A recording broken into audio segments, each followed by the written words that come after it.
YouTube, and also I'm going to record the meeting, so there might be a notification. Sorry if it's loud. All right, and you guys are free to start whenever you'd like to. Okay. Good evening. I want to go ahead and call the July the 1st, 2021, the Charter Township White Lake Planning Commission meeting. Welcome, everyone. Let's go ahead and start with a roll call to order. Secretary Grubb. Steve Anderson. Here, White Lake Township. Peter Maher. Here, White Lake. Debbie DeHart. Here, White Lake Township. Scott Ruggles. Here, White Lake Township. Matt Seward. Here, White Lake Township. Matt Slicker. Here, White Lake. Rhonda Grubb.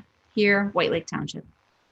We cleared Joe Seward, right? Did Yes. we go Matt Seward? Did I call him Matt Seward? I thought so. That's his twin brother. Okay, well, we got everybody. Where's Joe here. Slicker at? Let's go ahead and rise for the Pledge of Allegiance. Jacob, if you can put the flag up.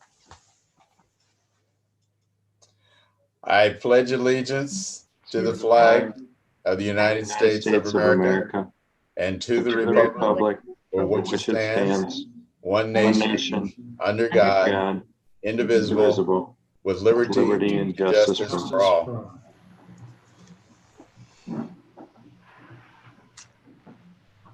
Okay, commissioners, that's fine. If you guys, as far as Mr. O'Neill, is there any adjustments or anything to the agenda? No, sir. Okay. Do I have a motion to approve the agenda as far as written? Motion to approve. Pete Maher. Okay. We have a motion to approve. Do I have support? I'll support it. Matt Okay. Stewart. Okay. Do we have a roll call to go ahead and approve the agenda, please? Steve Anderson. Yes. Peter Maher. Yes. Debbie DeHart. Yes. Scott Ruggles. Yes. Joe Seward. Yes. Matt Slicker. Yes. Rhonda Grubb. Yes. Okay. Commissioners, if you had an opportunity to review the minutes from the June 17th, 2021, if there are no additions or corrections to the minutes, I'd like to be able to have a motion for approval. Motion to approve. Thank you, Mr. Maher. Do we have support? Support. Okay, thank you, Mr. DeHart. Can we have a roll call vote for the minutes approval? Steve Anderson. Yes. Peter Maher. Yes. Debbie DeHart. Yes. Scott Ruggles. Yes. Joe Seward. Yes. Matt Slicker. Yes. Rhonda Grubb. Yes. Okay, thank you. We have the minutes approved. Okay, the next item on the agenda is a call to the public. And want to go ahead and this is the time of anybody that is online as far as from the public that wants to bring any items not on the agenda to the commissioners. So at this time, we can go ahead and have that call to the public. Jacob, do we have anybody in the waiting room? We do, so I just want to remind anyone from the public, if you'd wish to speak, that you'll have 3 minutes to address the board. When you address the board, please state your name and address beforehand. And after your 3 minutes is concluded, you'll be muted and the board will be able to respond to you. So if anyone from the public would like to speak, it is *9 to raise your hand. And we'll just give that a couple seconds. And I'm not seeing anybody, so I think you guys can proceed. Okay, thank you, Jacob. You handled that very well. Okay, the next item on the agenda is that we have 2 public hearings tonight. We will address each one of those separately. We will open the public hearing for the first item on the agenda, which is 6A, and then we will close the public hearing. And then after that, we will have a second public hearing for the item 6B. Okay, and then we'll close the public hearing. So what we have right now is it Sean, is there anything that you want to say before we have the public hearing? Okay, so we'll have them obviously separately. I don't see Ty from Oakland Weed Harvesters here. I see a phone number, and I don't know. Jacob, is the only number from the public the 248-505-8805? Correct. I haven't had Ty coming into our queue yet at all. I'm just trying to see if that might be him. Okay. And I don't have his. Look here.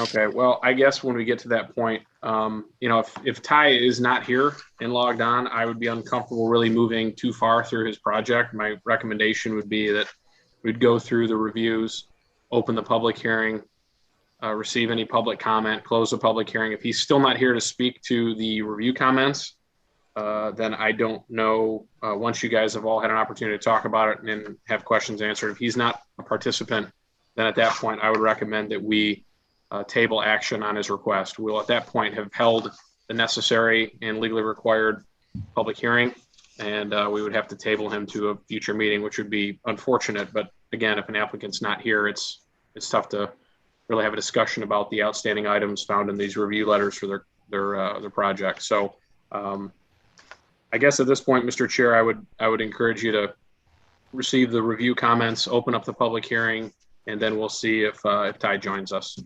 Okay. I see somebody checking in, disconnecting for his audio. That gentleman is a part of the Elizabeth Lake Retail Group. Oh, okay. That's fine. So, okay. Well, let's go ahead and start the review for Oak Harvest, located on the north side of the White Lake Road, west of Old White Lake Road and near and east of Orm Road. Consisting of 2 acres, currently zoned light manufacturer, and identified as part of vacant parcel 12-01-127-001. There's a request for preliminary site plan approval, special land use approval. The applicant is Oakland Harvesters, 840 Sherbrooke Street, Commerce Township, Michigan, 48382. Thank you. So Sean, I'll let you go ahead and go first, or either we'll have McKenna go, let Michael go first.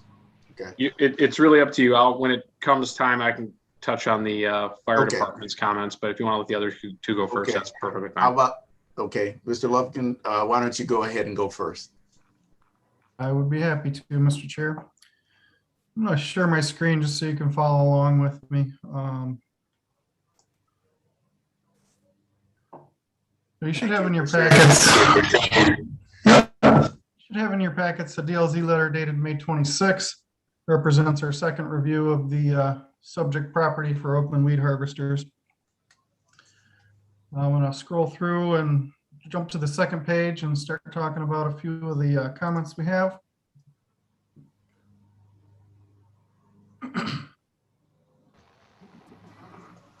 All right, under preliminary site plan comments in the general category, not much to deal with here. Just note that the project is part of a master deeded property. It's one of the units as part of that development. We note that in our future final site plan and final engineering plans that we will do a little deeper dive into the master deed just to make sure everything fits those documents. Under grading and paving, item number 1, just referring to, so the original submittal had a lot of gravel parking. The second submittal, everything is paved. So any of those comments kind of came off. Those comments are addressed now. We're satisfied with the parking areas. Maneuvering lanes, we had a comment about width, they've addressed that comment. We're good there. ADA parking spaces, we just needed some included. Now with the paving of the parking lot, they've got the ability to do that. We'll certainly follow up with some further review of grading once the final site plan and construction plans come in. One item of note here, they show a 4-foot wide raised sidewalk between the building and the parking stalls. Per ordinance, that should be a 7-foot wide sidewalk to give room for the overhang of the vehicles, so you can still walk around the vehicles when they're parked against the curb, the sidewalk there. I think that should be addressed on the revised plans. Another item that's come up recently at some of the other on some of the other projects that would apply to this as well. Township ordinance would require any transition from areas that are intended for vehicular travel in landscape areas. Those should be bordered with a 6-inch minimum concrete curb. So I just bring that to your attention. It doesn't show on the current plan. So that might be a consideration in one of your motions, that be included to meet the ordinance requirement, or else I believe a variance would be required. We did note that there was no proposed sidewalk along White Lake Road frontage. I defer that comment to Sean if that's a requirement in that area. Regarding sanitary sewer, nothing specific on this site. There's no municipal sewer service available, so it's going to be a proposed septic that'll need to be permitted through Oakland County Health Department. Water main is very similar. No public utility, no public water is available. We did note in the preliminary research there is a water supply agreement for this development, this condo, if you will, that indicates that they'll connect to the public water supply if and when that is ever available. So just wanted to bring that up for the applicant so they are aware that that is kind of hanging out there. Under stormwater management, they addressed our previous concerns. They provided a sediment forebay, and the stormwater management system has been addressed to satisfy the preliminary site plan comments at this level of plan. Certainly a little further detail will be required on final site plan and final engineering, but ultimately recommendation for approval provided we discuss those few items related to the sidewalk along the frontage and the curbing that I had mentioned earlier. So I'd be happy to answer any questions if anybody has any.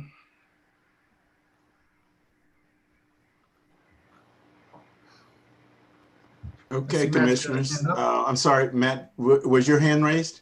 I'm sorry. Go ahead. Yeah, well, I just had two things. Now, Michael, you said that they wouldn't have curb along the detention base, but they're not showing curb anywhere, right? Correct. They don't show curb around the perimeter. That's why I wanted to bring it up for discussion. They are sheet draining towards the detention basin, so they certainly wouldn't be able to have a continuous curb in that area. They'd have to have some cuts. But I just wanted to bring that up for discussion. If the commission believes that's a necessary requirement, we should talk about it. And another thing is, I was just looking, you know, I know the health department looks at their septic field, but I mean, that looks like a pretty small field to me. I mean, comparatively what I would be required to put in my yard and everyone else's, I mean, it looks like about 3 parking spaces. I would be surprised if that's adequate.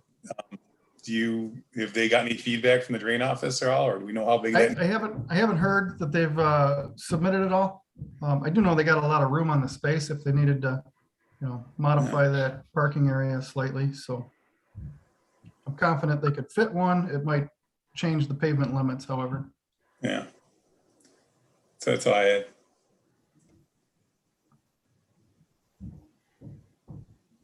Anything else, Matt? No, that's all I had. Okay, fine. Any other commissioners have any questions with regard to DLZ's report? Okay, if not, then let's go ahead and move on to the McKenna report and do, if it's Kathleen, or if, are you going to be doing that, Kathleen? Okay, thank you. Would you like me to start with the special land use? However you'd like to go ahead, as long as you're going to, can you put up your report as far as sharing screen, put up the report to make us easy so we can follow you?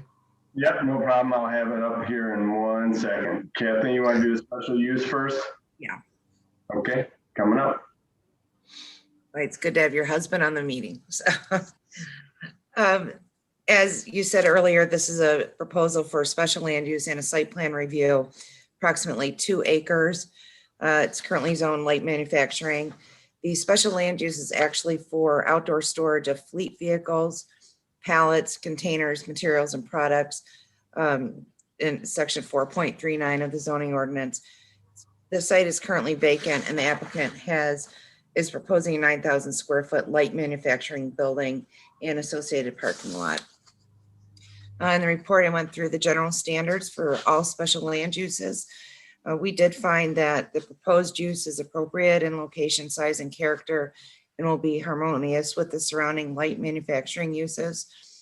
This is subject to the applicant addressing, of course, the other items as outlined in this report and the site plan review letter dated June 24th. The proposed use will not generate any traffic that's inconsistent with traffic generated for typical light manufacturing uses.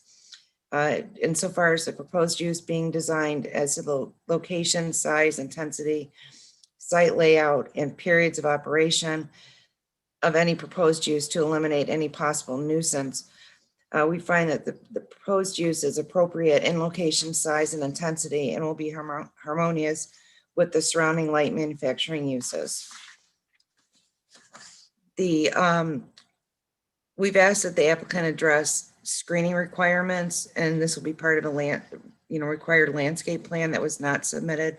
So we'd need to take a look at that and ensure that screening of parking lots, dumpsters, and so forth are addressed in compliance with the zoning ordinance. We did find that the proposed use is appropriate, provided they address that screening of outdoor storage to the satisfaction of the Planning Commission and, of course, the zoning ordinance requirements. The standard as far as public services and facilities, we find that the proposed use is consistent in demand for public services with other light industrial uses. Protection of the natural environments. The township has designated this light manufacturing district in an area that these negative influences are not likely to result in negative impacts on natural features. And the proposed use is necessary for public convenience. The proposed use of outdoor storage of fleet vehicles and other equipment relating to the applicant's business of aquatic weed removal is appropriate at this location based on the continuous demand for maintaining water quality throughout the township. One item that is not on the special land use or the site plan, and I apologize, I was remiss in not putting this in. We just want to make sure that if there's any storage of this weed material, that the petitioner provide for screening of that, and also to ensure that there's no odors emanating from such materials. And we did ask that the petitioner provide a narrative, a more specific narrative as far as what this business is and what is going to be located on site other than what we saw in the site plan. We don't find that the use will cause any substantial injury to the value of other light industrial uses permitted in this district. So based on this review, we find the proposed use of outdoor storage of fleet vehicles, pallets, containers, materials, and products are consistent with the standards contained in the zoning ordinance. And again, this is subject to the site plan review letter, which I will go over right now unless there's any questions as far as the special land use. Commissioners, any questions with regard to the special land use? Okay, I just had one question that I had, Ms. Jackson, you asked about you asked about, the screening and landscape plan. Yes. Did they explain why they didn't provide a plan, or were they working on it, or what was the situation? I talked to the petitioner last week, and he did not address that. Whether he didn't say that they're working on it, I did say that, it's going to be required in the future. Okay. But it is on record that you did request it and that they just hadn't responded back to you. Correct. Okay. Thank you. If there's no other further, Ms. DeHart? Yes. You mentioned that you asked them about odors if they were to store the weeds on the property. If they do, and it sounds like they're just weed harvesters, but I'm not sure if they are chemically treating the weeds in lakes and harvesting, or just weed harvesting. But if they do store the harvested weeds and they start to decompose, there will be an odor. What do we do about that? I know there's been some issues with another parcel over there with decomposing material and odors. This was actually something that I was remiss in. I did not talk to the petitioner about it. I thought about it yesterday, actually. So I have not asked him about that. I'm sure he can address it if he's going to be here at the meeting, but certainly that's something that we'd want to take into consideration, because anybody that lives on the lake knows when they dredge it or anything else like that, there's an odor. So he would need to address that. Yeah, I would definitely say that any approval, my recommendation would be, and I think Kathleen, you're maybe trending in that direction too, be conditioned upon that type of material not at all being stored there for any period of time. If a truck comes in and it has it on it and it tows a boat in and it's there overnight and then it leaves the next day, that's one thing, but they'll have to comply with the performance standards of the zoning ordinance, which deals with, odor, and, on a 2-acre site, there's just not room to really handle that anyway. And then what about chemicals, chemical storage, if they are treating the weeds also?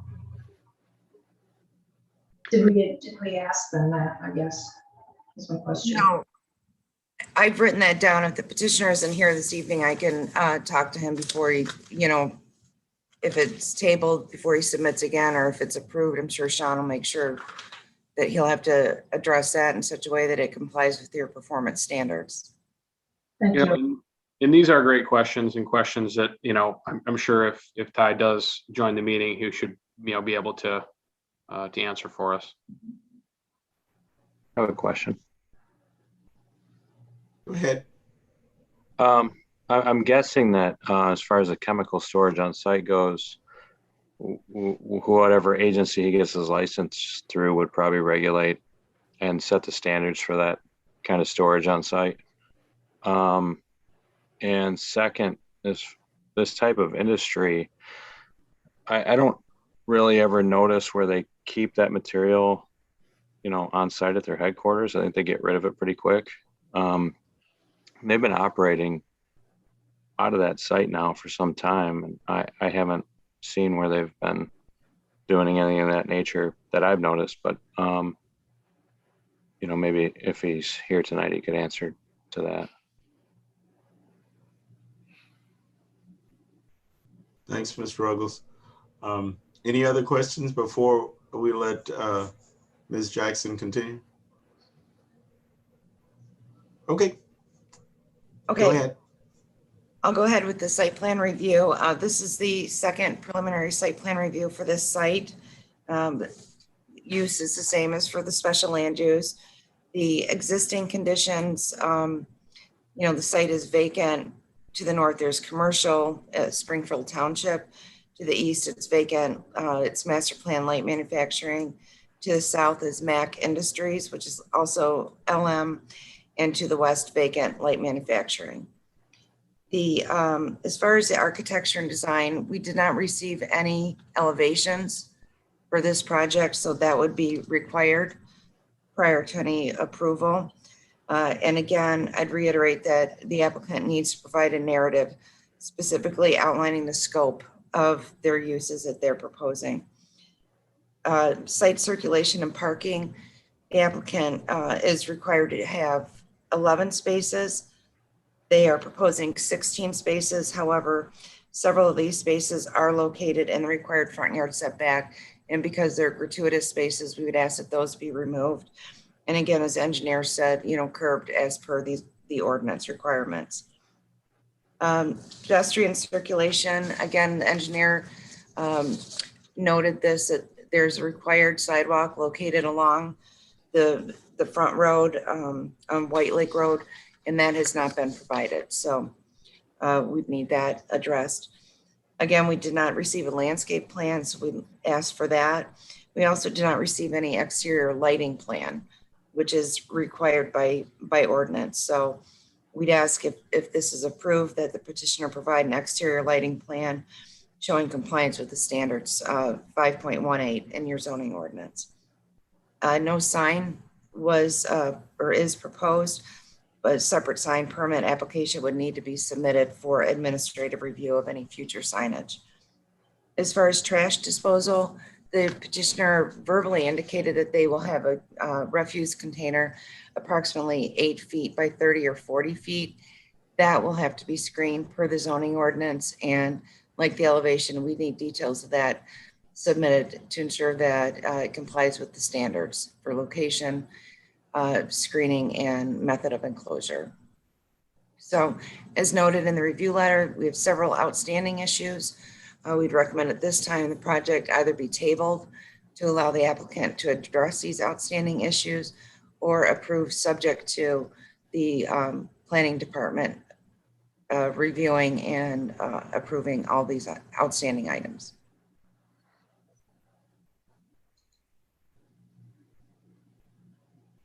Commissioners, do you have any questions for Ms. Jackson?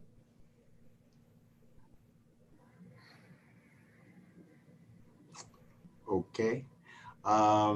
Sean, I'll just, before we do the public hearing, I go over to you because it looks like, not unless I'm seeing something different, I don't see him, the applicant here yet. So. I don't either. I don't recognize, if that is him and he is that 505 number, I'd ask that he raise his hand so we can acknowledge him. And maybe while we wait for that, I can just briefly mention the fire department comments. Right. Okay. You're okay with that? The three items really, one has to do with the design of the building as it relates to the fire code, and they'll need additional information from the applicant. That's more along the lines of, pre-building permit, but it certainly could have an impact on site utilities, I'll say, which kind of flows, pun intended, into the hydrant well, which is something that they'll also need some more information on before they can make a determination as to whether or not a hydrant well will be needed for this site. And then, proposed access ties into obviously the design, and it sounds like the applicant needs to respond. So there's quite a bit more information that I think could be easily addressed if the applicant is able to provide that information, or easily resolved with the fire department if the applicant is able to provide that information, but they have not yet. This letter was provided to them approximately 30 days ago. And, obviously, they may well be working on getting that information to the fire department. And if, again, the applicant is here, we can probably hear from him on that, but it does not look like he is. So I guess I would recommend that we still move ahead and open the public hearing and hold it so we can satisfy that requirement and see then if he joins us and kind of go from there. Okay. Thank you, Mr. O'Neill. Okay, well, it is 7:29. And I'd like to open the public hearing for Oakland Harvesters. That's for preliminary site plan on the identified parcel of 12-01-127-001 for applicant Oakland Harvesters in Commerce Township. So if any of the people that are there, the 8805, if that is someone as far as for a public hearing on this, please raise your hand and Jacob would work with you to get you a minute. Again, you'll have 3 minutes to speak. And again, if you would like to speak, it is *9 to raise your hand.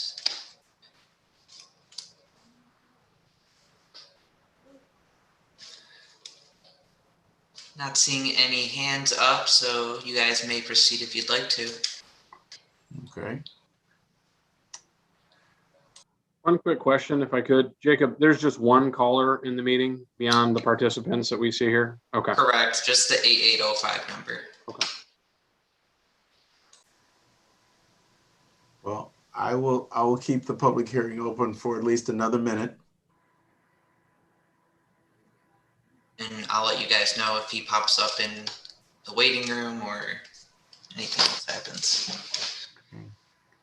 Is it anything that commissioners want to go ahead and say with regard to the public hearing? Just to stretch it out for the applicant before we have a motion?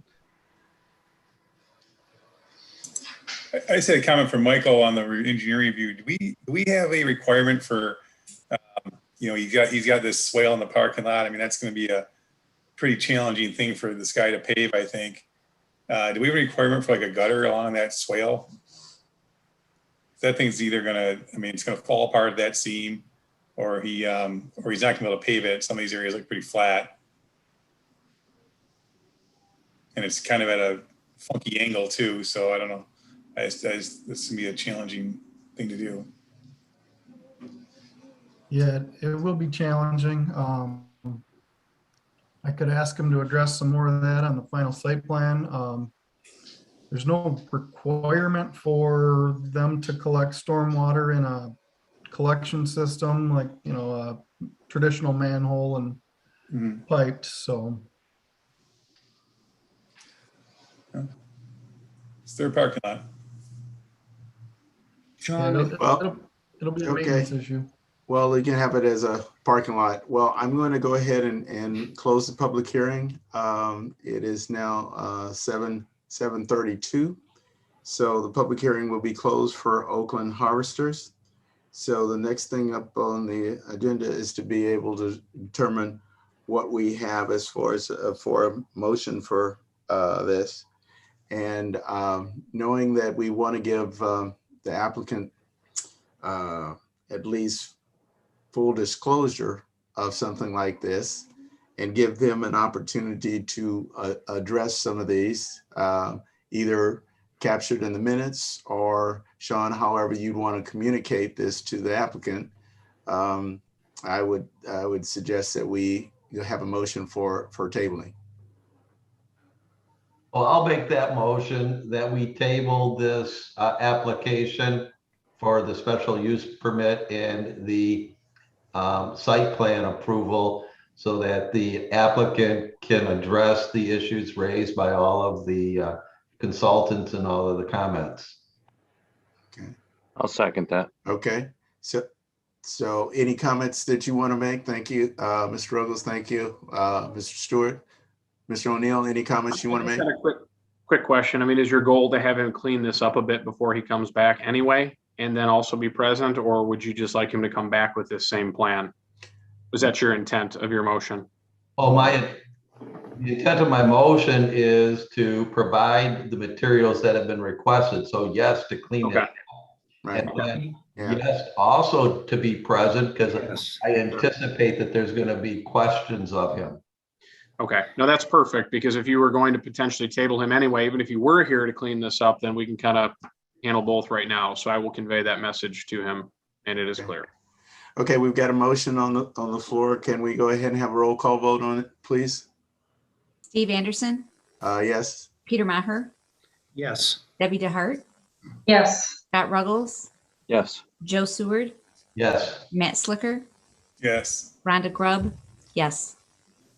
Okay, the motion passed for the location of Oakland Harvesters to be tabled, and that the applicant have the opportunity to review and address the information prior to his meeting, and then also be able to be present for whenever it's appropriate for him to be on the docket again. Okay? That's the case. Then let's go ahead and move to the second item on the agenda, which is 6B, which is a public hearing for the Elizabeth Lake Retail property described as a vacant parcel number 12-21-426-004, located on the southwest corner of Elizabeth Lake Road and Highland Road, consisting of approximately 69 acres.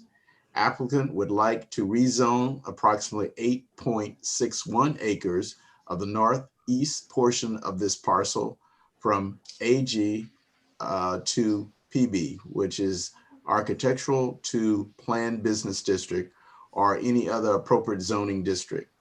The request is for rezoning approval, preliminary site plan approval, and the applicant is M.A. Archmaster, 40500 Ann Arbor, Suite 105, LL as in Larry, Plymouth, Michigan, 48170.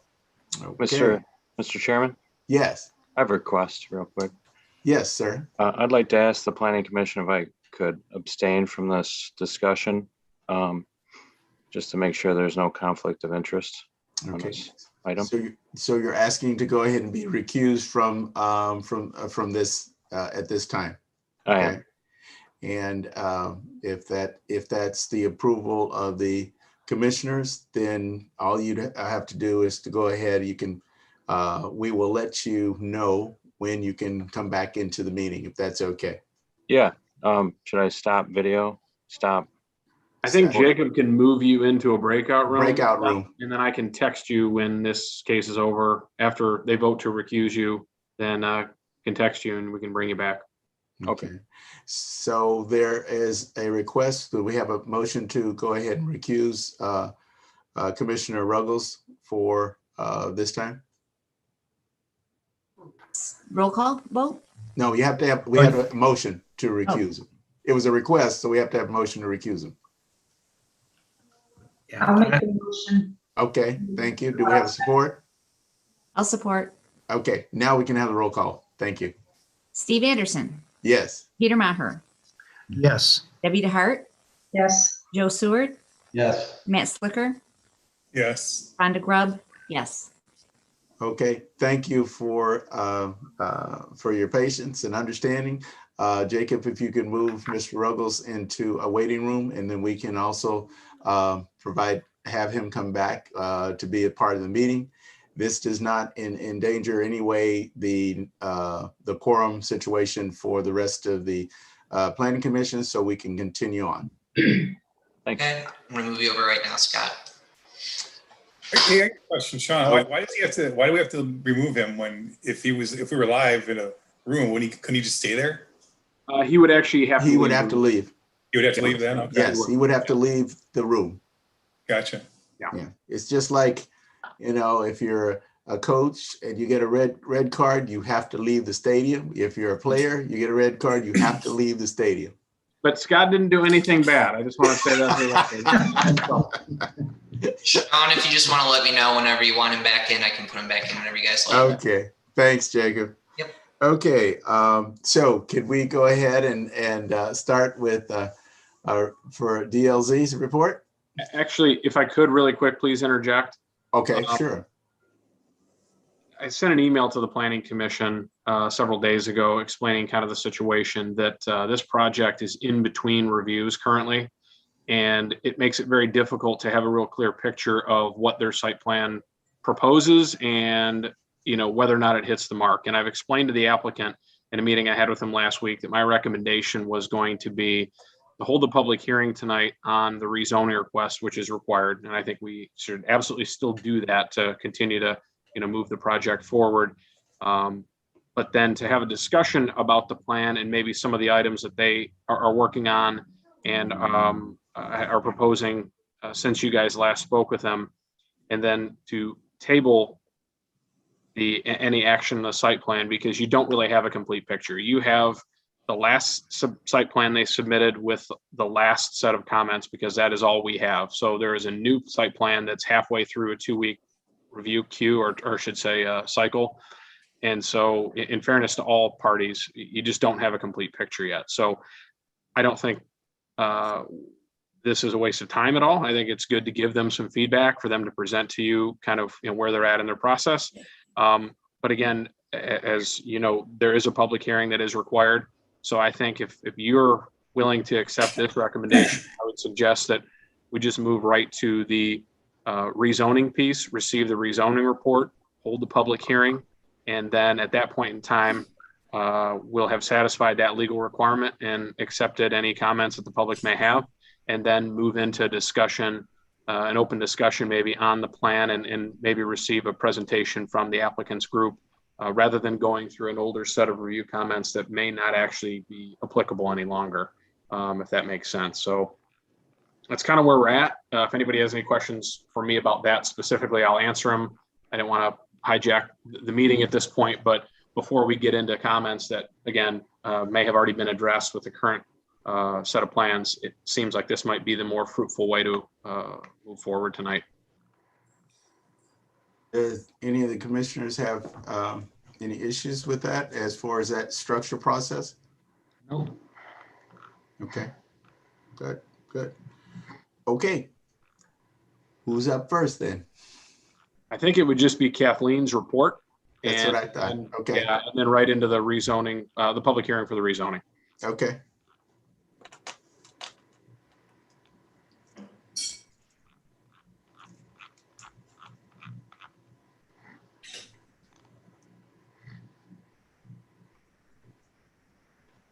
Sorry. As you saw, the report is lengthy. I'm not going to bore you with, reading off all 9 pages of it, but just to go through briefly. First of all, on the first page, our report says 7.9 acres. It's net acres, and the 8.61 that was noticed was proper. That was a gross square footage. So just going through the rezoning portion of the PD process, the master plan places this site in the Lakes Town Center area. The uses are appropriate for that area, although the compatibility with the site layout is really it conflicts with the master plan, future land use plan, as well as the ongoing proposed civic center development area plan. So we would just note that it's a fairly flat site. It can support the proposed uses.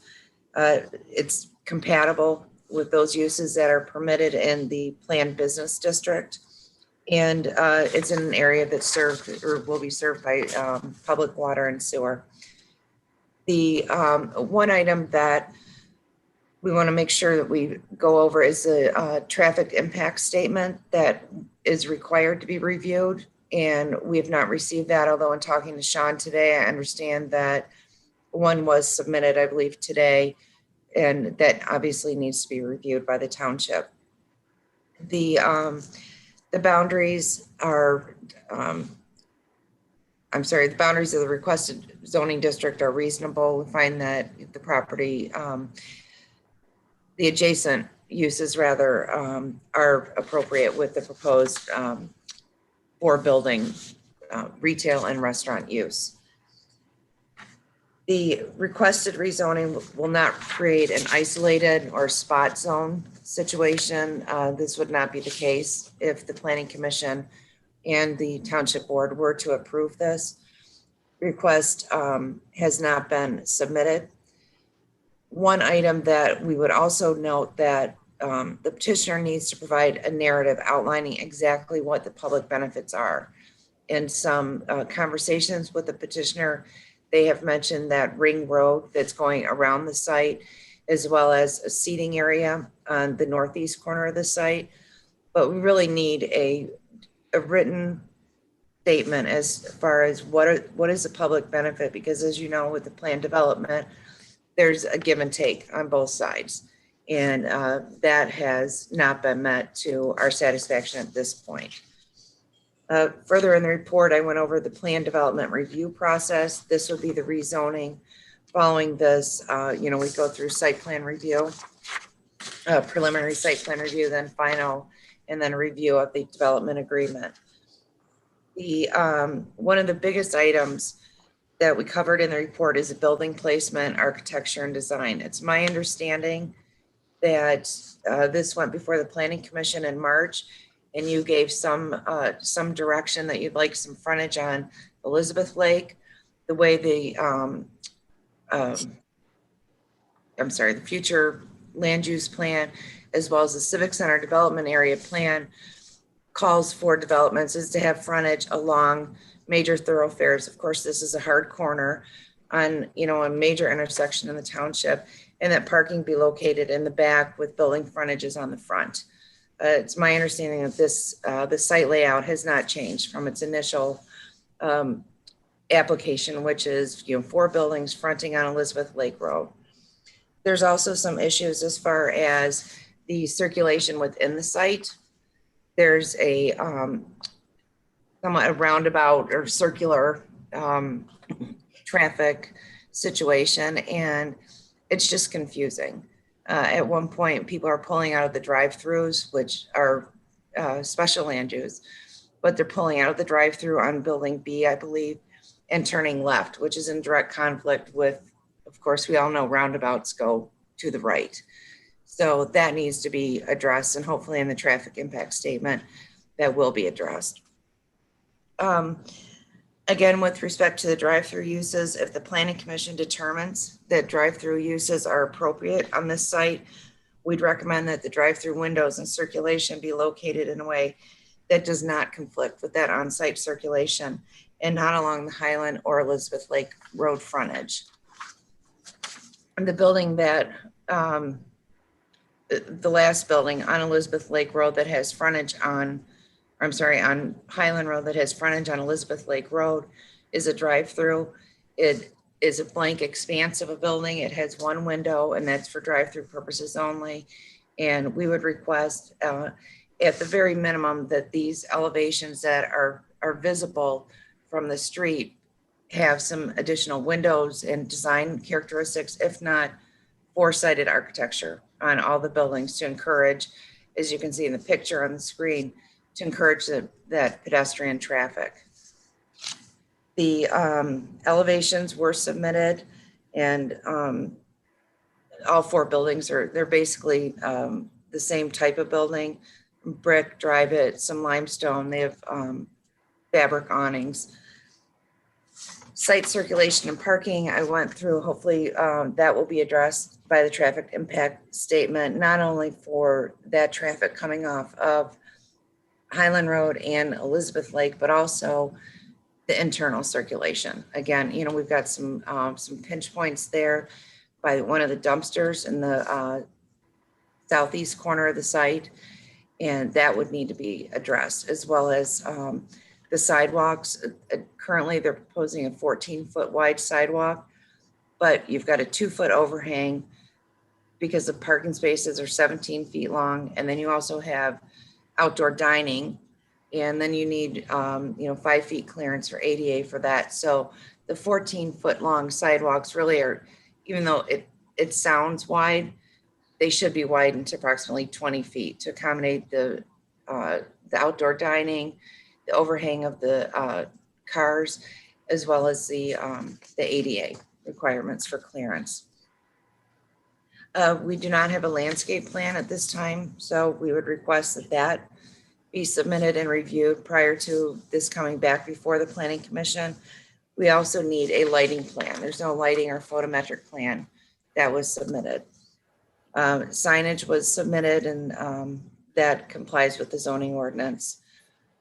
Trash disposal, there's 4 dumpsters, and they are screened, although again, the dumpster on the southeast corner of the site does have some potential conflicts with the drive-through and the fire lane and truck maneuverability. So that needs to be addressed.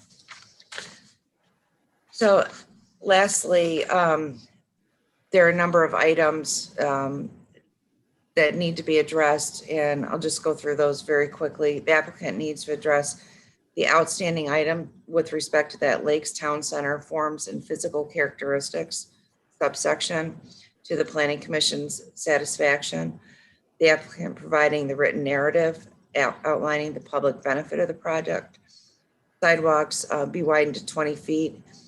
The applicant provide a visual entrance feature at the corner of Elizabeth Lake Road and Highland Road to relocate any proposed pedestrian amenities.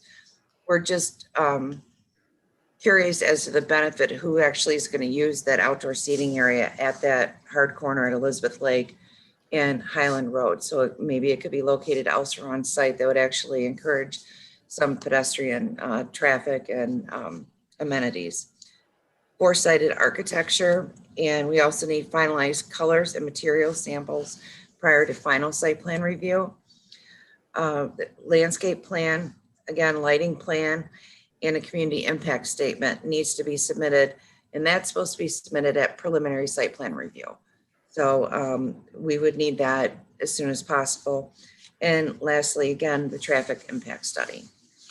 So I know I went through that quickly. If you have any questions, feel free to ask. Okay, commissioners, just realize that I appreciate Ms. Jackson providing that information. But you know, the public hearing that we're going to have is mainly as far as the rezoning for rezoning approval, because we didn't get all the information that we need for the preliminary site plan. So Ms. DeHart, you had a question? Oh, somebody had a question. I'm sorry, I lost it. I'm sorry. Mr. Stewart, I'm sorry. Go ahead. Hey, no worries.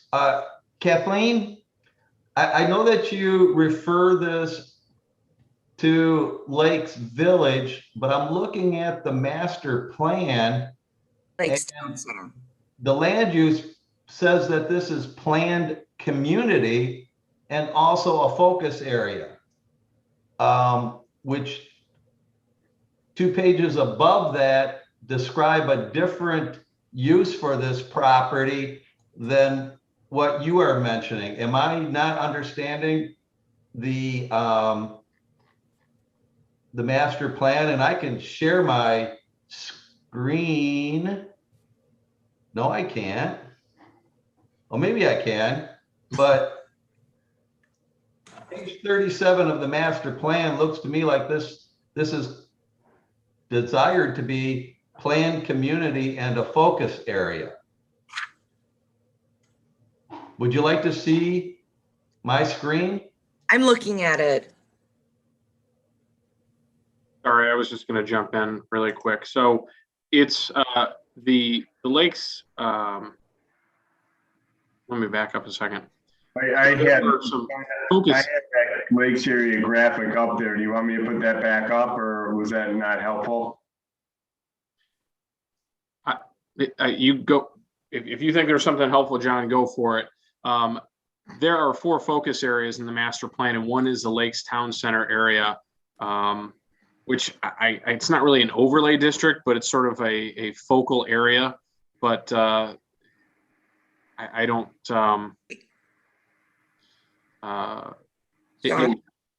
Sorry, go ahead. I think on page 37, it's the land use plan. And what we were referencing was the future land use map in the master plan. Page 37 is the existing land use plan, correct? That's what I moved. Let me move there. Scrolling away. I can see where you get the Lakes Village, which is on page 38, but I'm just looking at the master plan and how it's described on page 35. It's a mixed use that higher residential and a variety of housing product types, dining, entertainment. It's to be proposed the town center of White Lake that gives the community an identifiable sense of place, and how it's being developed right now with the library that's there, and maybe sometime in my lifetime, the new township buildings, that seems to be how, at least that's the way I see how this would fit into the grand scheme of things. But I've been told I've been wrong several times today, so go for it. Well, what I'm showing on the screen here, if you can see it, is a section of one of the sub area plans in the master plan, the Lakes Town Center area, and it goes into a little more detail of exactly what you are referring to. And so, this talks about the characteristics of a walkable mixed use type of development. And here is the graphic that goes along with it. And you can see this is the area, if you can see my cursor sort of highlighting, the area that is the request for the rezoning to planned business right here. So again, I think it goes into more detail. This section of the plan goes into more detail. And Joe, planned community is a designation that is found in other areas of the township. And so, we show some graphics that kind of tie it in. And I mean, what makes it even more confusing for the layperson is there like other planning areas, like this can be found in the Village Lakes planning area. And it is considered to be, it could be redeveloped or could be developed in a planned community fashion, per the master plan. And then it's also in, on top of that, in the Lakes Town Center, land use focus area, like John was just talking about. So it is possibly a little bit confusing, but, I would really focus on the language found within the Lakes Town Center area, which is on page 47 of the master plan to kind of guide the development of this area and, the area of the entire civic center development. I mean, that's really kind of where the vision was focused for this area of the township. And you're right. That's kind of where I was going to go to, was on page 47 about the Lakes Town Center, and seems to be more consistent than just a planned development zoning, at least in my mind. Yeah. So it's in the Village Lakes planning area, but it's really in the Lakes Town Center focus area. But, a picture of this area is next to planned community when you're talking about the different designations found in the future land use plan. So yeah, it's a little confusing and you've got to kind of sort through it. We're hoping to update the master plan in 2022. And these are some of the things that we'll try to, kind of clean up and simplify. So, so even lawyers like you can figure this out, Joe. So you're going to dumb it down for us. Yeah. Yeah. Let me just be sure I clarify and everything else is that this is not going to have an impact based on the comments that Mr. Stewart had or Mr. O'Neill had with regard to the rezoning approval, correct? Well, let me jump in. Right now, they're proposing planned development. And the way I'm looking at everything, the master plan suggests planned community, which is a different zoning.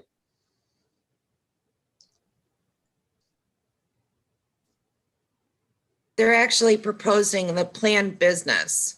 Yeah. Or a planned development type of tool, if you will. But they have not, am I wrong? There's a designation called planned community, and they have not sought that. That's just a master plan designation. Right.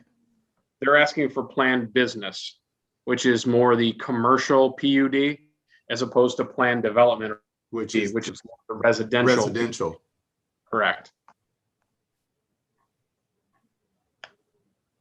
Are you comfortable with that, Joe? Or not? Go ahead. Let's have a discussion about it if you're not. No, I'm not quite. Planned business fits within the planned community. I'm not quite understanding that. So you got to dumb it down for the lawyer. Sean, isn't planned community theoretical? It is. I mean, it's a guide. We're guiding people with these themes, but I would really focus rather than on planned community on the Lakes Town Center. Let me go on. I don't know if you have maybe page 47 up. Please. Sorry. I'm scrolling through it over here, but you were sharing it too. Can you see it there? Yeah. So this area, I would say we would want to focus on what the Lakes Town Center, and you can, look across the street and see, what was previously approved and considered to be a part of this area. When it talks about land use, and you can see here, large retail development has occurred in this area since the last master plan. The development takes the form of a typical linear shopping center and is, I won't read the whole thing to you, but hit a couple highlights. Most importantly, land use. Where'd it go? It's popping around my screen. Most importantly, land use must must result in desirable gathering spot that can become an identifiable place and one with which residents in the township choose to be identified. So, there's some themes there that it's kind of driving developers to, try to meet or match. And you could see, kind of showing outdoor gathering spaces, things like that. So I would use the language found within Lakes Town Center to kind of guide your discussion on the land use or future land use of this corner. It's kind of the theme down this stretch of Elizabeth Lake Road, south of 59. So is there a planned community zoning designation? No. Okay. I think the zoning district, and Kathleen, you can correct me if I'm wrong, but the zoning that would be most consistent with the concept that you're referring to, which I think is a mix of commercial and residential, would probably be the planned development district. Kathleen, is that right? Correct. Whereas the planned business district wouldn't allow residential uses. Development allows kind of a minor commercial component, whereas the planned business development district doesn't allow. The only, residential component that could be included would be like assisted living or some sort of a care type component, a hospital or healthcare facility, which you could go, I would extend that out to be like an assisted living type facility. Those would be the only kind of residential type uses, if you would consider it that can be found within the PB district. Does that help? Does that help you, Joe? It maybe, actually, I'm just trying to look up the zoning map or the zoning ordinance, because I have it really handy and of course I can't find it. I can find it, Joe, and yep. put it up. So why can't I find it? I do have it. All right. It's on Article 3. Yep. I can share my screen in just a second. Let me go back here.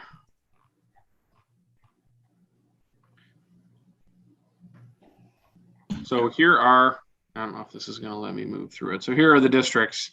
Yep.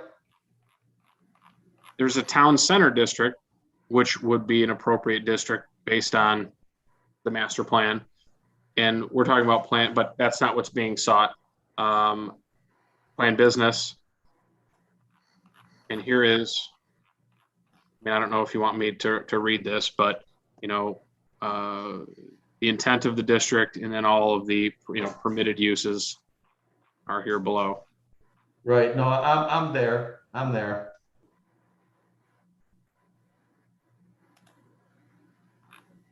Just want to make sure it's as clear as mud. Mm-hmm. Well, you got the master plan, you got the zoning ordinance, and they don't always use the exact same terms. No, they don't.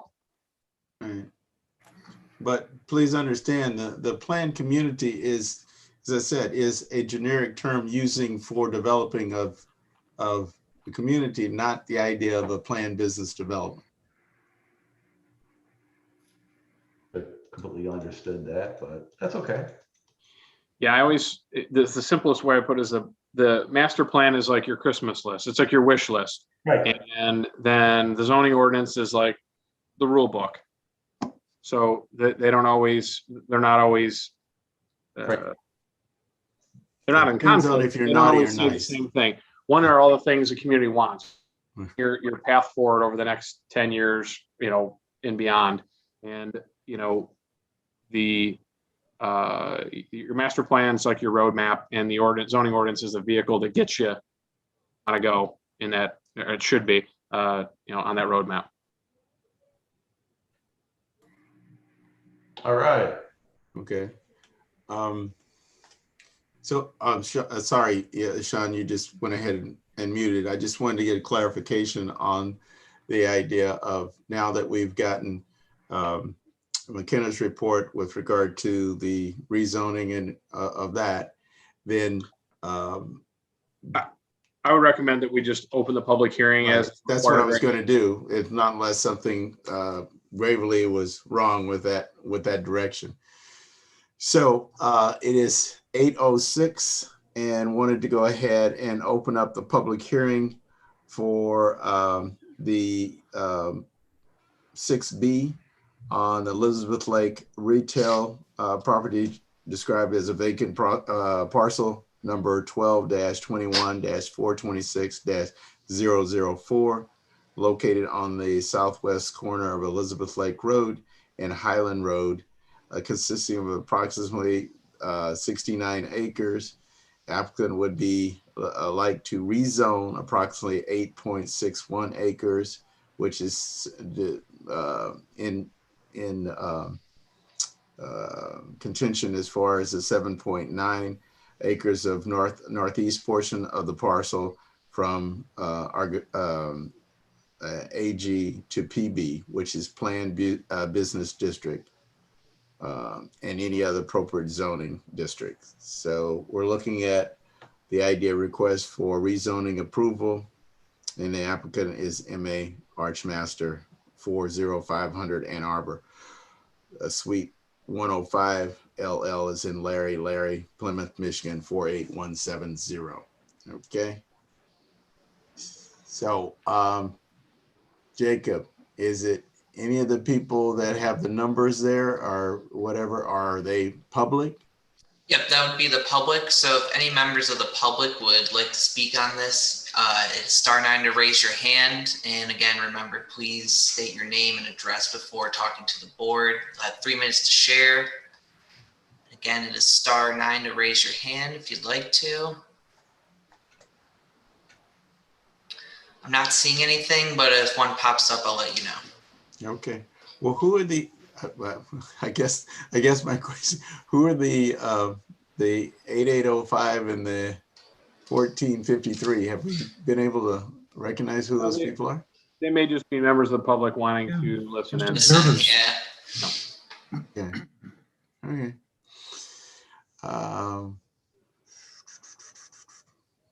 Okay. Anything else that we want to put into the record as far as for the public hearing, since we don't have anybody from the public?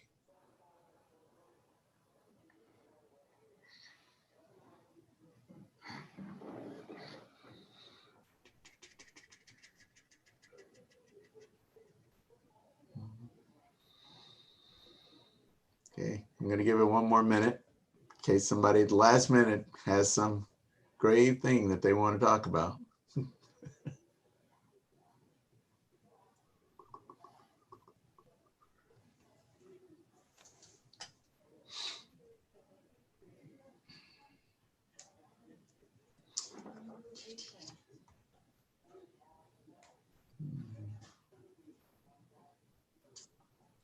A minute's a long time, you know?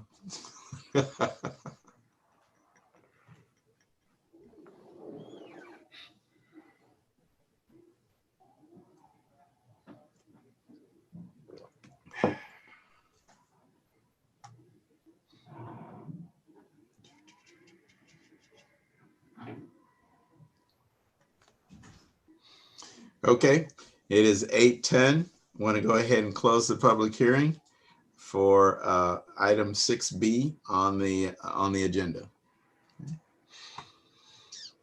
Okay. Now, from the standpoint of we don't really need to, as I said, my thinking as far as hearing from the applicant, not unless you think that if they're going to say anything with regard to the rezoning. So, Mr. Anderson, if I could really quickly, I know we've received the rezoning report, and I did mention earlier that really diving into the previously received, reviews wouldn't make a great deal of sense given where the Right. project stands at the moment, in the middle of a review. But I do want to give you an update on a couple of things, both a community impact statement that I believe the applicants can address kind of where that's at in the process, and also the traffic impact analysis, which I may pick on Mike really quick to give an update. We did receive that several days ago. I want to say maybe Monday that came into our office, and went over late Monday to DLZ, to Lee Merrill, who is a traffic engineer at DLZ that works with Mike. And he's in the process of taking a look at that. And, I don't know if Mike, you have a couple things you want to mention, just at least while that's currently being reviewed on what the findings are at this point. So both the planning commission and the applicant can kind of maybe hear back from that, since that had not been reviewed up until right now. Sure. Yeah, I'd be happy to give just a couple of preliminary comments, and I'm going to share my screen to show you what we got here. But like Sean said, we're going to be reviewing the traffic impact assessment. It was prepared by Rowe, a professional services company. Just a couple of quick notes. It's a little bit dated, March 10th, 2020. The reason that's relevant is I believe the plans have come a long way since then. I'll just bring up the plan that this was based on. If you give me a second while this refreshes here.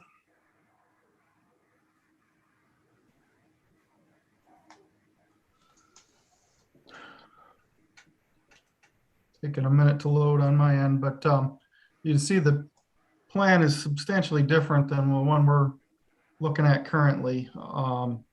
So just bring that to your attention. Generally, from a traffic standpoint, we still have two approaches on Highland Road, one on Elizabeth Lake Road. But obviously the configuration within the site is different, probably different square footages. I'm not quite sure how that's going to affect the trip analysis. We'll dive into that a little bit. Sean asked us to also look at the traffic flow on site. I know the planning review mentioned some of the maybe possible conflicts with the roundabout that's on the current plan, not on this old plan. So we'll look at that a little bit. One other thing to note, the intersections showed a low level of service, especially the main intersection here showed a low level of service, which impacts the drives. We got to look at the analysis a little bit, but it didn't appear that any thought or any trip generations were added for this ring road and the potential servicing of the adjacent property that, I think the idea is this being the access for it, they would use the ring road for access to whatever potential development might occur across the drain from this development. So we'll be looking at those items, but I just wanted to give you some preliminary feedback on what we're seeing right now. So does that help out, Sean? Thank you, Mike. And I think, that was really as much for the applicant as it was a planning commission, because they had submitted it just a few days ago. And, it'll be the first time that traffic's been looked at, even though the site plan's been looked at a few times. So that was really good for them to kind of know where you saw things at this moment. And obviously, as the review continues and concludes, there'll be a report that has all the findings. And so, and then again, the other item that was mentioned that has not been reviewed yet is a community impact statement. And that's something that when the applicants give their presentation here, I'll ask them to give us an update on where that stands in the process. And I guess at this point, I would, if you're willing to entertain it, maybe hear a presentation from the applicants group on the project. Yeah, I don't know who's going to be speaking. We got a whole bunch of people online, so let you guys tell your expertise and then go ahead and present to the commissioners. So both Richard Shapak and Nazir Jawich, who is also goes by Ned, I see their names and faces here. So they're the two that I believe will probably be leading the discussion on behalf of the applicant tonight.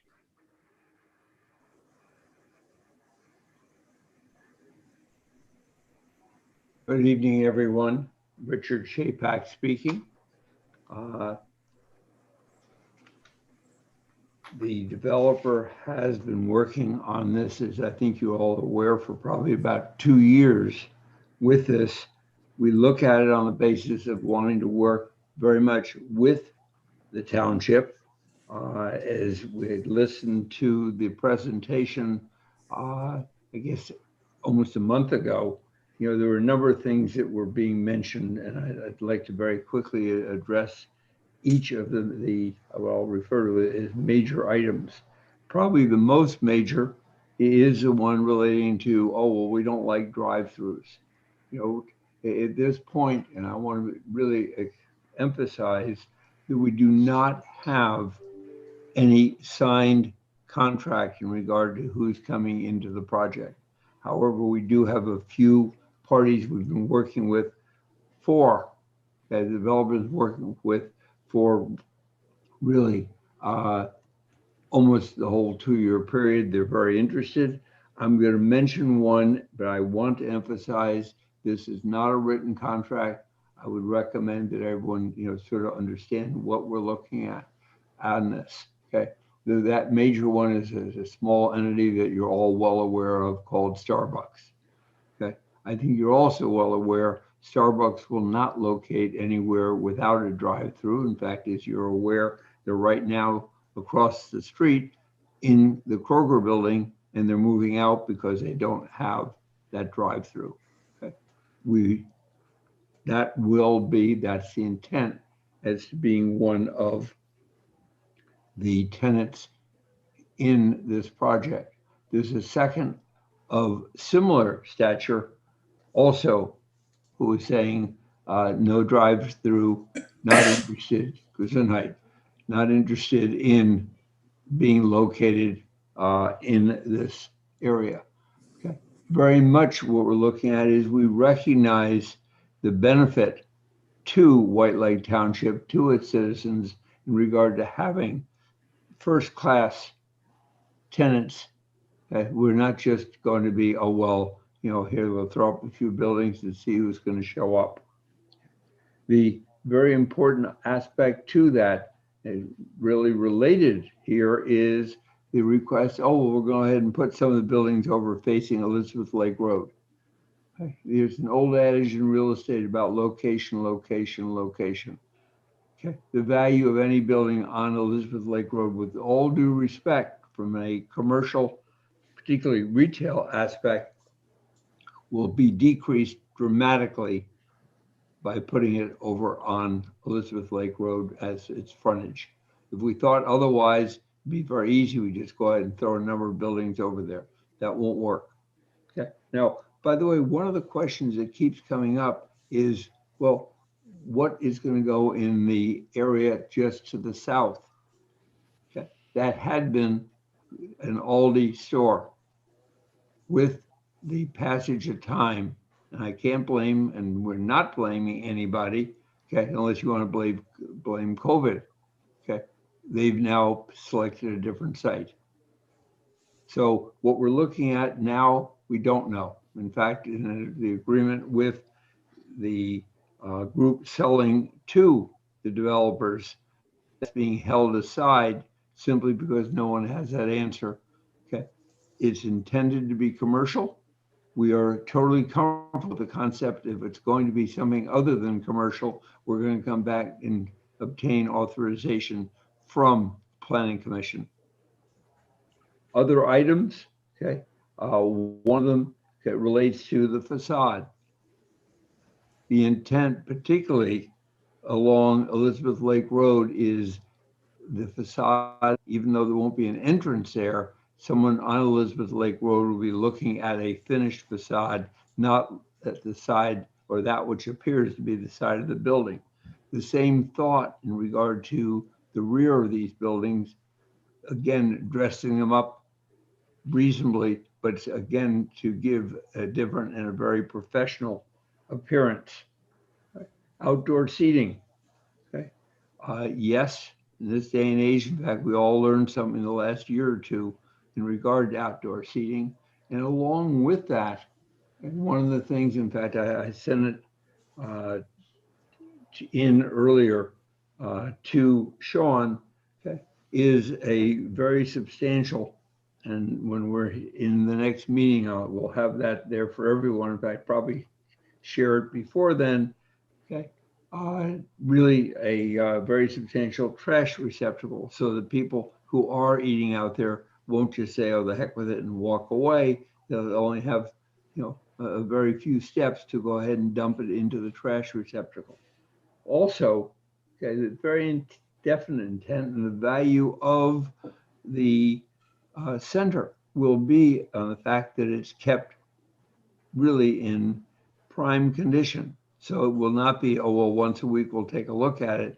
It will be such that on an ongoing basis, it will be maintained.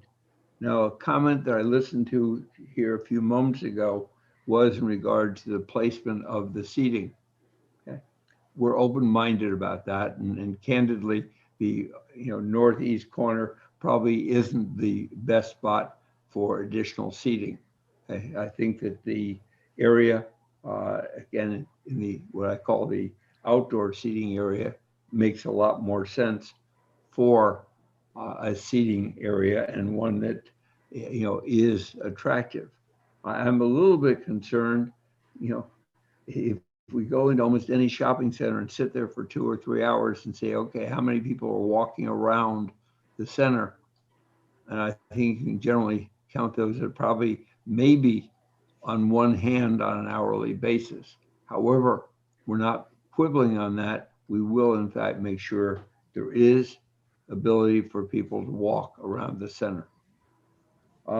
Those are my major items that I do really wanted to deal with everyone this evening.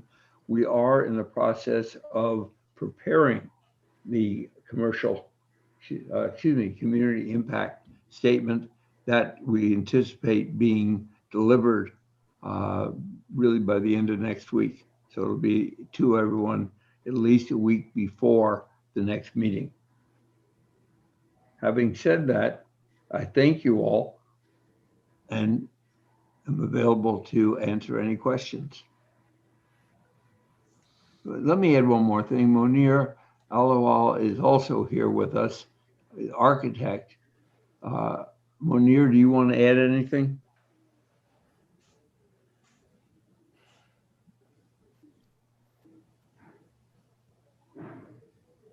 He's currently mute. One sec. There we go. Yes, now I'm unmuted. No, thank you, Mr. Chapak. I think you said everything regarding the issues the commissioners had talked about before. Okay, thank you, Monir. Let me go back for one other very quick statement, because, site plans are wonderful, but they really don't give you very much of a feel for what you're looking at. Another thing that we anticipate having to you again before the meeting on the 15th will be, that which we're depicting, so you can see what you're looking at as compared to looking at a site plan. I think that that will be particularly helpful. With that, Mr. Anderson, I'm available to answer questions. Okay. Well, thank you. Thank you for your presentation. The key thing is that I think a lot of discussion has been about things that we need to see, and I think you see a value in the idea of having a full-blown presentation so that we can make a value decision on how we move forward with this project. I think one of the key things is, and I'll let the other commissioners speak, is that it's important for us to be able to understand exactly what we're looking at. I don't, from a standpoint of, we've talked a lot of different things, but I think Mr. Shapak, you said very good that it's best for us to be able to make a decision on something that we can see, and rather than the idea of just talking about it. A visual is like, you can tell a person several different things, but when you show something to an individual, it really helps to be able to move along in this process. And I think that in order for us to do that, we need to be able to have something that we can visually see, and then be able to understand the concept, that you understand the concept that we want to have with the planned business development. And with that, I'll shut up, and any of the other commissioners can feel free to make a statement.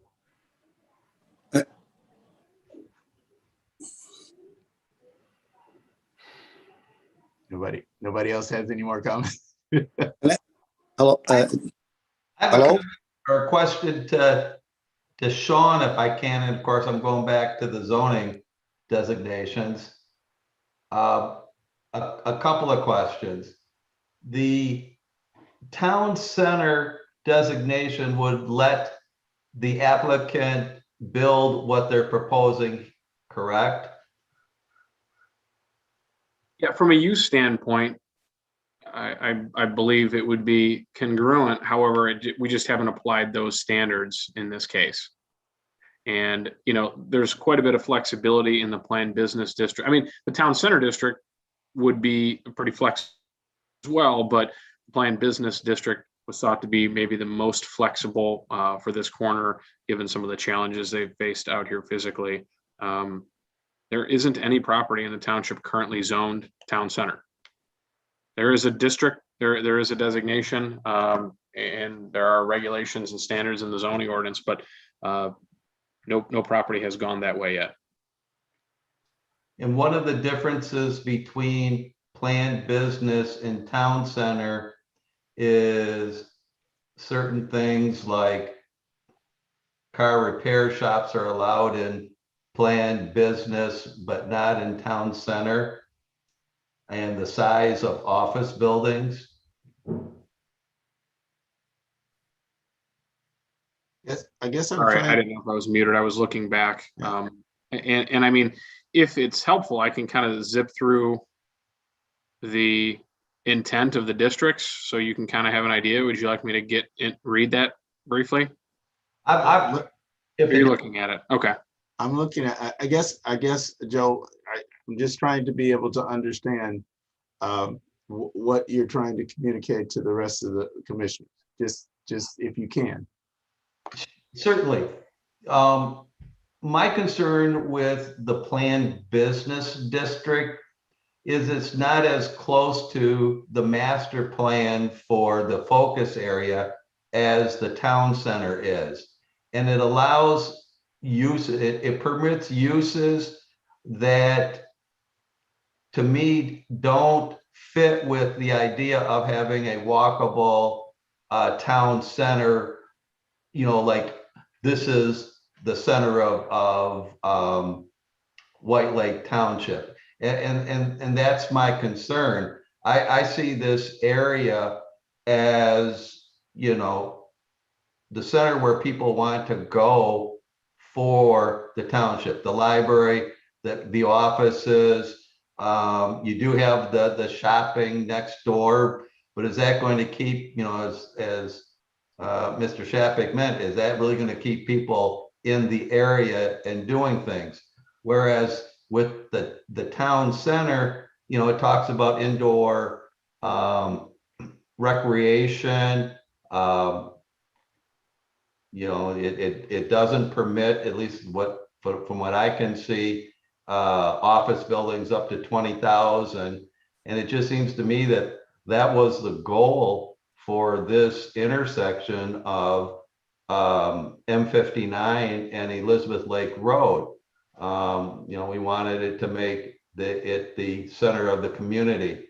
So from my perspective, the town center seems to fit the goal of the master plan and still allows the applicant to get from what we were told tonight, which is different than what we saw before. So that's the reason I'm asking.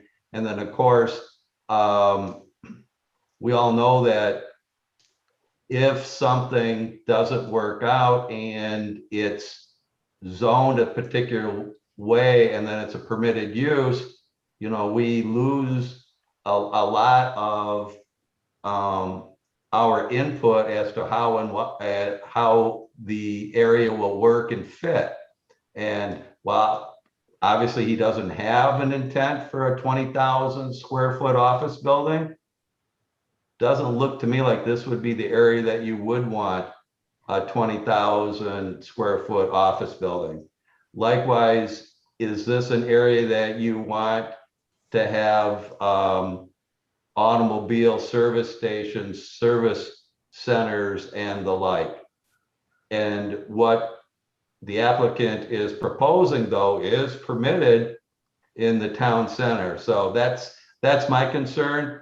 I'm not, from what I'm hearing and looking at the master plan, I see the town center district designation is a better fit for this area. And that's what I was trying to communicate. Okay, well, I can appreciate that, but at the beginning, Sean made the statement about what the wish list is and what actually happens or whatever is done. One small development can't go ahead and address all the issues as far as for the town center. It's a complement of several different things coming together. So yes, you might be able to have one aspect in that could be a part of the town center, quote, check that box. But the other thing, as long as it also is planned business. But I just wanted to get other comments from the other commissioners. Yes, sir, Mr. O'Neill. Just to address, maybe help clarify some of this. So Joe, what you're asking for is a plan that mirrors more of what the town center district would introduce to this area. And you have the ability to drive that, because basically all of the uses, or most all of the uses, not the residential piece, but most of the uses that they're interested in using are also able to be used in some fashion in town center. For example, drive-throughs, I've mentioned, that's a focal part of their plan. You are allowed to do those in the town center. It's just a special land use. You don't get a special land use approval in a planned business application. It's simply rolled into the approval, and it's kind of regulated by the site plan and the development agreement. So there's not a special land use, sort of like there's not a variance granted for a setback or roof height or things like that. So I would argue that you have the ability to pull the best of those items that you consider to be critical in the town center area, because it's applicable per the master plan for this parcel, into the planned business approval here, if that makes sense to you. Because you had made a comment a second ago about repair facilities, things like that.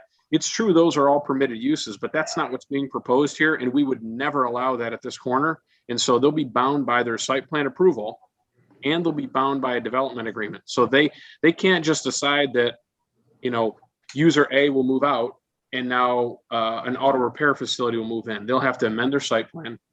They'll have to amend their development agreement, and it would be reviewed by this commission and by the township board as well. So to your point, yes, it does open the door for the potential of all those uses to be present on this site, but not without going through an approval process. So they'll be locked into a site plan and locked into a development agreement. So the township has that guarantee or that protection. So only specific kinds of uses will be allowed per the plan, per the development agreement, if that helps. That helps to kind of frame things a little bit. Oh, I'm very, I call them PUDs. Sure. White Lake calls them PDs. I'm familiar with that. My concern is they don't always materialize. Sometimes hey, just not going to work out. We got Starbucks, but we don't have everybody else. Hey, look, it's not economically feasible for us. We're going to walk away from it. And yet, So it's, if a PD or a PB zone property fails to achieve final site plan approval and move forward, the ordinance actually dictates that the township initiates a rezoning that would revert that district or that property back to its previous land use zoning or a more appropriate district based on your review of that. So there's no fear or danger of this sort of hanging out there with a planned business zoning, but no site plan attached to it, because they really are kind of tie-barred to one another, so to speak.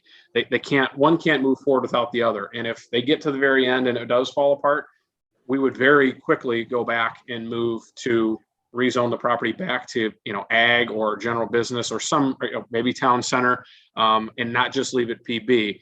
But there is zero opportunity for someone to snatch the property up, come in and say, okay, I own this property with this PB zoning. I have a vested right to just build whatever I want. There is no site plan that's attached to that zoning. They have to go back, through it. So it seems murky if you don't do it every day. It can be a little confusing. And I see as I sit here and try to explain it, how confusing it might seem, but have that fear because there are kind of measures in place to protect us from that. Sean, could I get a point of clarification here for a second? And this ties in with what Joe's saying.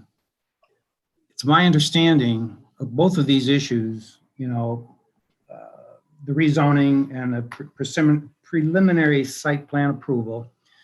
I know we're not going forward with that one. My question is, those are both recommendations to the township board, correct? Correct. They are the final judges of both of those actions. It's also Correct. my understanding that they will not approve a rezoning until they have a preliminary site plan in front of them to be approved. Correct. So what is the purpose? There would be no purpose, I'm just trying to understand this, of even considering a rezoning tonight, because it doesn't accomplish anything. It goes to the township board and they sit on it because they can't do anything until they get a preliminary site plan. That's exactly correct. The reason we moved ahead tonight with the public hearing for the rezoning was just that legal requirement. So that's why I don't want anyone to think that we were pushing anything ahead. It was simply to achieve the requirement of having that public hearing that's required by law and by ordinance. So, so Joe, if that was an issue with you, I mean, that was a concern you had that, oh, we go ahead and rezone this and somebody comes along, does something goofy, it's just not going to happen. I hear what you're saying, and I appreciate those comments. I see I just see that there's better advantages under the town center. And, if there's going to be some discussions, it opens up to meet certain things. Well, they mentioned the residential. That's not permitted. I can see the applicant saying we're not interested in residential. Well, I tell you what, why don't we do this? Let me just interject the idea that I think everything would be best served as far as for us and as far as the applicant, that and Mr. Shapak has already talked about that he would be able to provide, a more of a visual to be able to make us understand and whatever the plans are. So if there's not a problem with it from anything else as far as commissioners, I would suggest that we go ahead and table this, both the rezoning and also as far as the preliminary site approval, until we've had an opportunity for the applicant to spend some more time in getting, address some of the things as far as both from DLZ and also from McKenna, and then give them time to be able to have all their ducks in a row and then present a formal visual plan for us. You're muted, Sean. Sorry. No I hate when I do that. So, okay, if I could just really quickly, in the email that I sent to all of you, I had mentioned the idea, if you saw fit, to possibly have a group of you. We can have up to 4 of you meet offline in a subcommittee type format, bring McKenna, bring DLZ, bring the applicants, and all the staff that would be, would play a role here, and sit together and maybe have some sort of a workshop or subcommittee. I had suggested to the applicants that we try to do this next week. I mean, that's a pretty aggressive timetable, and I'm just trying to be sensitive to their desire to move this along as soon as possible. I don't know if it's possible, but I would certainly float the idea of sometime in the middle of next week, if the applicant will be ready to provide us with the information that you're asking them to provide us with tonight, for us to sit down and have a productive meeting, in hopes that at the end of that meeting, the group of planning commissioners would feel that, it's ready to come back in 2 weeks and be talked about some more. If that group of planning commissioners felt that other things were necessary, well, I mean, if there's 4 planning commissioners, that's 4 out of 9. That's a pretty big group. If they feel passionate about it one way or another, I think they're kind of have an ability to give some direction, though, while it's not a quorum, it's a pretty good group of members. And, just maybe kind of see how that would play out. I mean, that's not something we do a whole lot of, and this is an opportunity to maybe do something like that. So while we're talking about this, before you take any action to move on tonight, I would throw that idea out there to see what you think. It's really up to, the planning commissioners as to whether or not they see value in this and would like to, participate and move ahead in that fashion. Sounds good to me. I don't have a problem with that. If we, depends on who's available, and if the applicant is, we don't want to waste it. I don't want to spend a whole bunch of time and, doing that if the applicant doesn't have information for us to review, or if they'd rather spend more time in concentrating on getting stuff done for the next meeting. So I'd like to hear from the applicant what they would say. Mr. Sherpai? Thank you. And by the way, ladies and gentlemen, thank you very much for your attention to this. A few very quick items. The first one, to respond to your direct question. We'll have to take a look and say whether or not it would work for like next Thursday, the 8th, or whether or not pushing to the following Monday would make more sense. I don't have that answer tonight. We'll get back to you very quickly to respond to that. But I do want to respond very quickly to Mr. Seward in regard to, we're going to go ahead and put a horse farm on it, or a car repair shop, because the answer is, come on, we're talking about that which is probably the most valuable land in White Lake Township. Okay, now, hey, the concept of a town center sounds lovely, but we're restricted to the 8 acres.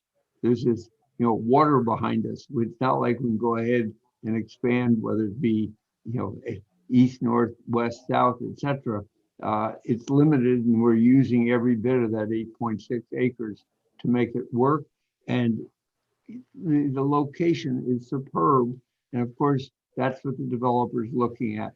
So, they have every incentive in the world to put the most high-class operations into that area. I could get cute and suggest we put a Hooters in there, but I might offend some people, so I'll restrain my attempt at levity. Thanks, Pete. Okay. At least I get a smile out of somebody. I'm with you, Richard. But by the way, Mr. Anderson, yes, I like your beard. Oh yeah, it's getting grayer. It's I don't know grayer. you, this is my COVID beard. Okay. Anyway, If I could ask, I just want to make mention, Richard, you had mentioned a Thursday or a Monday meeting. My only concern is, understanding you're hoping to be on the agenda for the 15th. I think it would be my goal to have this group meet and be able to prepare some sort of a very brief report, a couple of paragraphs that summarize the discussion, and then also send over, any additional exhibits that were produced during the course of the discussion at the workshop.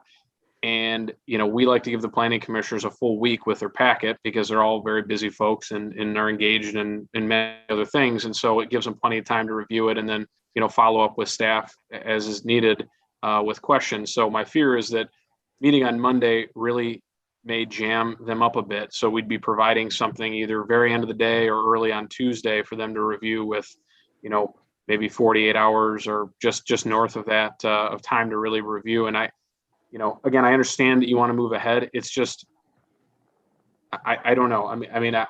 I see the value in maybe slowing down a little bit and really putting a good package of information together and getting it right the first time. I have concerns about moving quickly and missing things and ending up back here in 2 weeks, having a similar discussion and being no further ahead than we are tonight. And I'm not trying to cast doubt on the process. I just want to be realistic. Most of us aren't going to be very productive for the next 4 or 5 days, given what the calendar looks like. A lot of people are going away and doing other things. It's a tough time to be turning something around quickly. And I want to make sure that you understand that the timetable. I know what your timetable is. I just want to make sure you understand kind of what we're up against. I don't know that waiting until Monday to do this, Monday the 12th, that would be, will work out based on that. And I don't think you need to decide tonight. I don't want to put you on the spot. You don't need to, the clock's not ticking on you right now, but it's something we should follow up on tomorrow, because I would, if the planning commission is interested in doing this, I would seek volunteers. I would ask all of you to send me an email tonight or tomorrow morning stating your level of interest and availability for meeting, middle of next week, let's say, so I can try to pull 4 of you. My goal is to get 4 of you, if I can, into this meeting, whenever we hold it. And it would be done preferably during the day at Township Hall or at the annex behind Township Hall.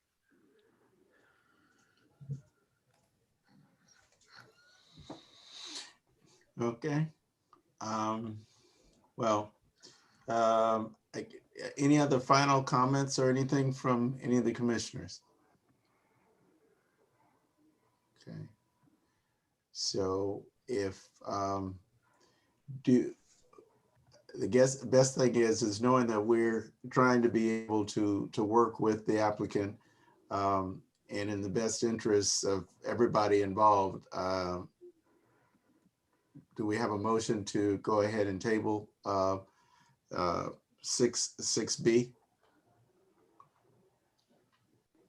Oh, geez, I'll make that motion. Okay. Surprise, right? I'll second. Okay. I guess, do we have to read in the records what we're motioning, what we're tabling, or just the idea of the 6B is fine? I would just say 6B. I move to table the request to rezone and the preliminary site plan approval. Okay, we have support. Support. Okay, can we have a roll call vote there? Where are you, Steve Ron? Anderson? Yes. Peter Maher, Yes. Debbie DeHart, Yes. Joe Seward, Yes. Matt Slicker, Yes. Rhonda Grubb, yes. Okay. Well, Richard, thank you for your time and for your team tonight. And please get with Sean. Commissioners, please send Sean an email about his availability, and please try to send that before noon tomorrow, since he's not going, they shut down after 12 o'clock. So, because he doesn't want to read all our emails while he's on the beach, basking in the sun in Florida. Getting a sunburn. Yeah. Right. Okay. You guys don't have to stay on. You're more than welcome to, but feel free to exit. I'm talking about the applicants. I'm not talking about the consultants. Mr. Anderson, I do want to end by again thanking really the commissioners as a group. Look forward to working with you. If we can possibly pull it off with Sean's assistance, we'll even try to make it next Thursday morning to give as much time as possible, even on the basis of taking that information, getting it back to that group once again before the 15th. But again, a big thank you to everybody. Okay, Thank you. Have a happy 4th. Thank you, and likewise. Yeah. I just sent Mr. Ruggles a text letting him know that we were done and ready for him. So Jacob, if you're available, I'm not sure. I haven't seen him pop up yet, but as soon as he does, I'll let him in.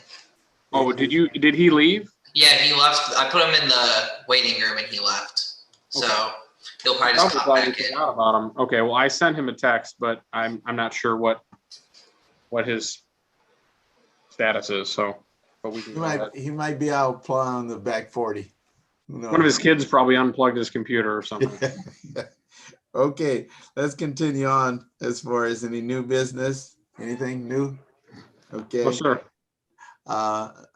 Liaison reports. Any reports that we want to get from our group? Parks and Rec. Nothing with parks. We haven't met since our last meeting. Our next meeting is July 14th, and I believe we're going to be meeting at Bloomer Park. So that'll be nice to be in person, outdoors. It'll be nice to see faces. Let us know. Who knows? Maybe you'll have some planning commissioners there just to go ahead and liven up the place. Well, we would love to have you, Steve. He heard you guys are giving away free bug spray, so he's going up there to get some. We might need it sitting out there in the woods. I forgot. What day does it Parks and Rec meet? Wednesday, July 14th, the second Wednesday of the month. Second Wednesday. Oh, that's church. I'm sorry. Won't be able to do that. Wednesday night is church. Okay. Anything as far as ZBA, Deb? Do you want to? We did approve the multiple family variances for the multiple family apartment complex on Pontiac Lake Road. And we missed in the planning commission that there should be curbing in there, so we got the curbing added in. And Justin was right on top of things. He keeps us in line. But that has been approved. I forget how many variances there were, I think 6. So that's been approved. And we had 3 other cases. 2 were approved and 1 was denied. Okay. Well, thank you for your hard work and efforts. Michael, do you have anything that you want to add as far as for your report? Just a couple quick updates. Township Board had a meeting earlier this week. They issued a tentative notice of awards on the Aspen Meadows Wellhouse water treatment project and the Bogey Lake water main extension that'll serve the Huron Valley School campus. And then just a note, I was out at the New Hope mental health facility today. That's coming along really nice, pretty impressive. They got a really elaborate retaining wall around that development, and kind of excited to see that one coming. It's really cool use of that property off of Williams Lake Road and what was Schroeder Drive. Just kind of neat seeing that one come together. Okay, good. Kathleen, did you have anything that you wanted to add? Just because we're getting a little bit late, it's going to be difficult for us to get over your place to shoot pool. So. I don't have anything to add. Thanks for bearing with me on this first meeting, and it's been a pleasure. Yeah, maybe you'll let John talk next time. Who knows? Maybe we'll see. I think she's gonna mute me next time. Okay. Well, considering Scott's not coming back. To get a board report. So I don't know if you want to add something, Sean, before you give your director's report. I don't have a whole lot to add on the board side of things. In 2 weeks, hopefully, if we're going to be back together, which it looks like we might, hopefully Scott will have a report for us at that point. But and mine's fairly brief, just to let you know, and Debbie mentioned it, the Pontiac Lake Overlook project did get variances. So what you approved more recently, subject to their also approving it, ZBA also approving it with variances is all set and moving out of the township board on the 20th of this month. We're going to begin the annual update of the improvements plan. So that'll be coming down the pike, and probably, I think we usually try to hold the public hearing for that and make a recommendation to the township board on your first meeting in September. And the updates are usually pretty quick. So I would say in August, you'll probably at the second August meeting see the draft. We'll make any changes to that draft, have the public hearing on the first meeting in September again, and then send it along. So I don't expect it to be too crazy. You know, one of the things we always struggle with in those updates is our facilities, because we kind of gone back and forth. Do we build something new? Do we try to expand or fix up what we have? And obviously over the last year or so, that chart or that course has been charted pretty clearly, maybe more so than ever. So that'll be really where most of our focus probably is in that update. Mike mentioned New Hope.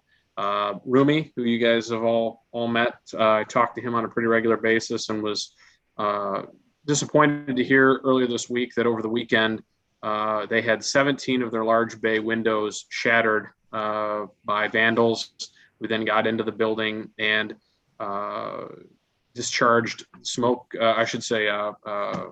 the fire extinguishers that were mounted on the walls. He estimates somewhere around $25,000 or $30,000 in damage to the building. You know, he's about as nice of a guy as you could hope to meet, and he's just really sad more than anything else. But not only is it costly, I mean, sure, he's got insurance, but you know, it's expensive to still use your insurance sometimes, but he's going to have a hard time replacing them with just supply chain issues. So, you know, he's been in contact with the police department. He very wisely contacted some of the neighbors that he's met through the process, who are all part of their neighborhood kind of Facebook groups and things. And so I think they've got some information, and hopefully the police department can follow up. I mean, I don't know that anything was witnessed. Neighbors have seen some things out there. So he's, you know, it's a beautiful site, and it really is neat to get back in there. You feel like you're, you know, in a whole different place, really, and not right off of Williams Lake Road in the middle of, you know, thousands of homes. But that has its downside in that, you know, people get back in there during this construction process and, you know, vandalize his property. So working through that. But and then the Civic Center Development Committee is going to probably pick back up again with meetings here in the coming weeks and kind of start working together again on the Civic Center area. We continue to work with John McGraw and River Caddis and kind of our group, and Howard Cohn, our consultant, to kind of come up with a timeline and a game plan to keep moving this project forward. We had an in-person meeting last week, kind of workshop to talk about kind of next steps, I'll say. And it's one of those things where it's a huge project and it takes a bit of time, but there's quite a bit of energy and enthusiasm still. I don't see that waning at all. So I am hopeful that, again, the CCDC will begin meeting again together to discuss this in a few weeks, and that before too long, the Planning Commission in total will become involved as well. So that's really all I have, other than to just say that I do think we'll have a meeting in 2 weeks, and I'm not sure about August 5th, but I think there's probably a pretty good likelihood that we'll have that meeting as well. So that's all I have. Okay, well, that's fine. Okay, well, consider that covered. Anything that you guys want to last minute comments before I ask for a motion for adjournment? Okay, well, do I have a motion to for adjourn? Adjournment? Motion to adjourn. Okay. Support. Support. Okay, roll call. Steve Anderson, Yes. Peter Maher, Yes. Debbie DeHart, Yes. Joe Seward, Yes. Matt Slicker, Yes. Rhonda Grubb. Yes. Okay. Well, hey, Everybody have a great weekend. right, we Yep. closed. We got out before 9 o'clock. All right.